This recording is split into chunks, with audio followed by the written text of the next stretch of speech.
مرزائیوں کا جو یار ہے، مرزائیوں کا جو یار ہے۔ بسم اللہ الرحمن الرحیم۔ آج کا یہ خوبصورت پروگرام الحمدللہ اللہ تعالیٰ کے فضل و کرم اور آپ حضرات کی توجہ اور دعاؤں سے کامیابی کے ساتھ اپنے سفر کی طرف رواں ہے۔ مجمع کی دو طرح کی صورتحال ہوتی ہے۔ کچھ لوگ مجمع میں شریک ہوتے ہیں کچھ حاصل کرنے کے لیے۔ سرکار دو عالم صلی اللہ علیہ وسلم کی ایک حدیث ہے، وہ آپ کو سناتا ہوں، اس کے بعد آپ حضرات کا دل چاہے گا کہ ہم میں سے کوئی بھی دعا سے پہلے نہ اپنی جگہ سے اٹھ کے جانا تو دور کی بات، لیکن آپ ایک تر و تازہ مسلمان ہیں، ایک زندہ اور جاوید مسلمان ہیں، غیرت مند مسلمان ہیں۔ یہ چیز آپ کے چہرے اور آپ کی آواز اور آپ کی توجہ بتائے گی۔ میرے ساتھ مل کے نعرہ لگا کے یہ بتائیے گا کہ آپ کتنے ایمان کے طور پر تر و تازہ ہیں۔ اور مجھے یاد آ رہا تھا کہ یہ نعرے کی ابتدا ہوئی کب سے؟ جو ہم نعرے لگاتے ہیں اس کی ابتدا سیدنا عمر فاروق رضی اللہ تعالیٰ عنہ کے ایمان لانے پہ ہوئی تھی۔ جب سیدنا عمر فاروق رضی اللہ تعالیٰ عنہ نے ایمان قبول کیا تو نبی علیہ السلام سمیت صحابہ کرام نے بے ساختہ نعرہ لگایا، کیا؟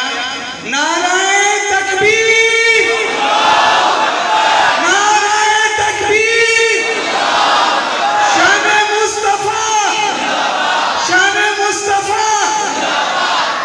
یہ تو صرف اندر والے، آپ شاید باہر والوں کے لیے فرض کفایہ ادا کر رہے ہیں، باہر والے تو شاید اندر والوں کی آواز پہ اکتفا کر رہے ہیں۔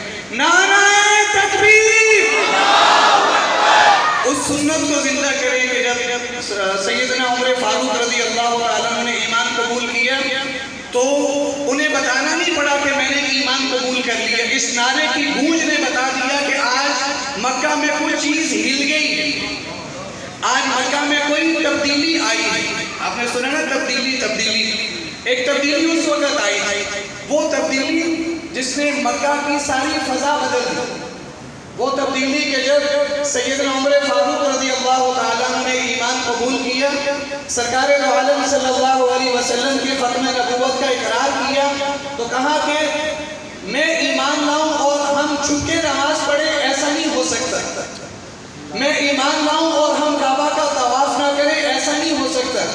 تو میں آپ حضرات سے بھی کہتا ہوں کہ آپ حضرات ختم نبوت کے پروگرام میں آئیں اور آپ ٹھنڈے جذبات کے ساتھ پروگرام سنیں، اگلا جملہ آپ خود ہی مکمل کر لیں کہ ایسا نہیں ہو سکتا۔ تو سرکار دو عالم صلی اللہ علیہ وسلم نے فرمایا کہ اللہ کے کچھ فرشتے ہیں جنہیں اللہ نے یہ ذمہ داری عطا فرمائی ہے کہ وہ شرقاً غرباً شمالاً جنوباً پھرتے ہیں، مجالس اللہ کے ذکر کی مجلس تلاش کرتے ہیں، اور اس کائنات میں سرکار دو عالم صلی اللہ علیہ وسلم کے تذکرے سے بڑی کوئی مجلس نہیں، تو وہ فرشتے اس مجلس کو گھیر لیتے ہیں، اور وہ کتنے ہوتے ہیں کہ پہلا مجلس کے ارد گرد ہوتا ہے اور آخری اللہ کے عرش کے سامنے ہوتا ہے۔ جب مجلس اپنے اختتام کو پہنچتی ہے تو اللہ تعالیٰ فرشتوں سے پوچھتے ہیں کدھر سے آئے ہیں؟ تو فرشتے کہتے ہیں باری تعالیٰ آپ کا ذکر خیر تھا، آپ کے محبوب کا ذکر خیر تھا، ہم وہاں سے آئے ہیں۔ تو اللہ پوچھتے ہیں وہ لوگ کیا کر رہے تھے؟ تو فرشتے کہتے ہیں باری تعالیٰ وہ لوگ آپ کے محبوب کا تذکرہ، آپ کا تذکرہ سن رہے تھے۔ اللہ فرماتے ہیں وہ کس نیت سے آئے تھے؟ تو فرشتے کہتے ہیں باری تعالیٰ وہ اس لیے آئے کہ آپ کی جہنم سے بچ جائیں۔ تو اللہ پوچھتے ہیں انہوں نے جہنم دیکھی؟ کہتے ہیں نہیں دیکھی۔ اللہ پوچھتے ہیں اگر دیکھی ہوتی تو؟ کہتے ہیں کہ اگر دیکھی ہوتی تو پھر ان کے ڈر کی انتہا نہ رہتی۔ میں مختصر کرتا ہوں، ٹائم ہو رہا ہے۔ پھر اللہ پوچھتے ہیں کہ انہوں نے اور وہ کیا چاہتے تھے؟ کہ اللہ تیری جنت چاہتے تھے۔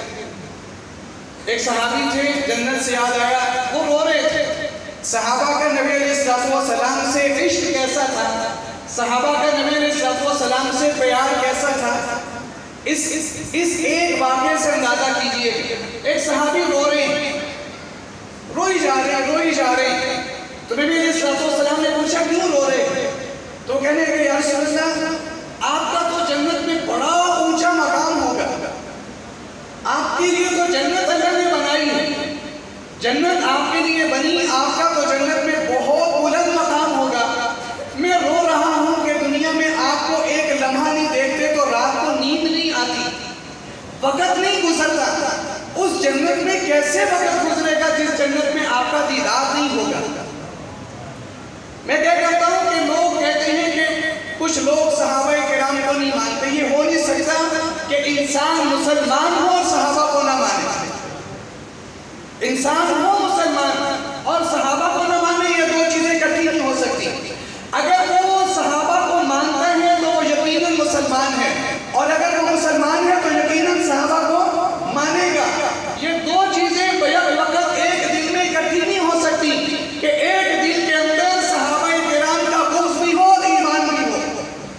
میں اپنی طرف سے نہیں کہہ رہا، سرکار عالم صلی اللہ علیہ وسلم نے فرمایا اللہ اللہ فی اصحابی لا تتخذوهم من بعدی غرضا فمن احبهم فبحبی احبهم ومن ابغضهم فببغضی ابغضهم۔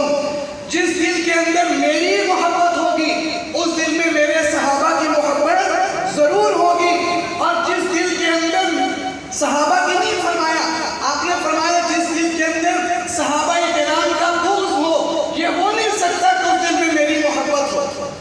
اللہ کے نبی بتاتے چلے گئے، اس لیے اس بات پر پریشان ہونے کی ضرورت نہیں، وہ دل مومن کا ہو ہی نہیں سکتا، وہ دل کسی مسلمان کا ہو ہی نہیں سکتا جس دل کے اندر صحابہ سے محبت نہ ہو، اور اگر اس کے دل میں محبت نہیں ہے اس کو اللہ نے مسلمانوں کے کھانے میں رکھا ہی نہیں ہے۔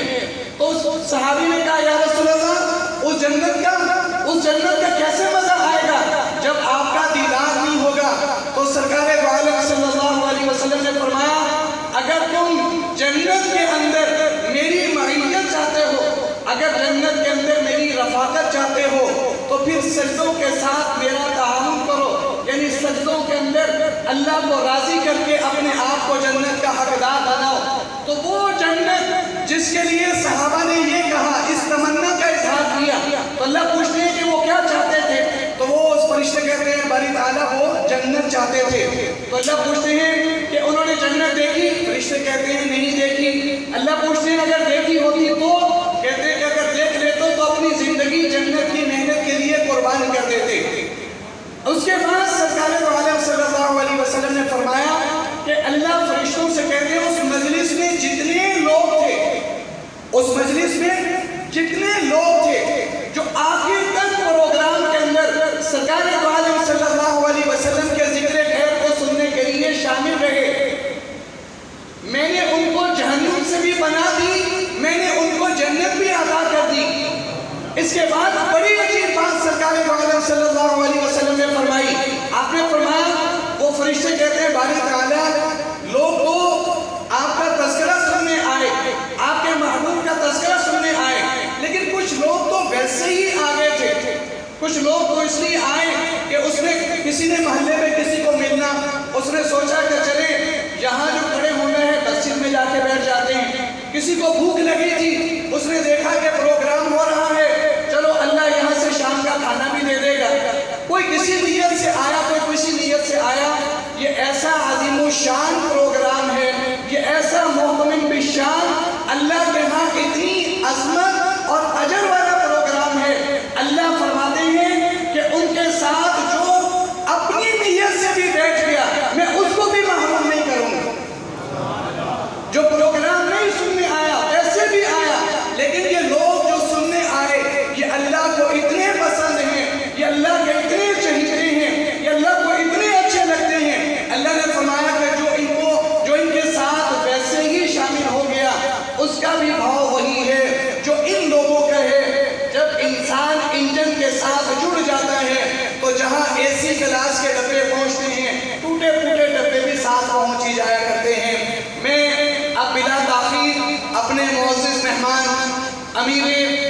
فرمان ختم نبوت صلی اللہ علیہ وسلم کے مرکزی امیر ولی کامل خلیفہ اجل مولانا مفتی محمد حسن صاحب سیدنا انیس الرحمن شاہ صاحب دامت برکاتہ العالیہ کو دعوت خطاب دے رہا ہوں.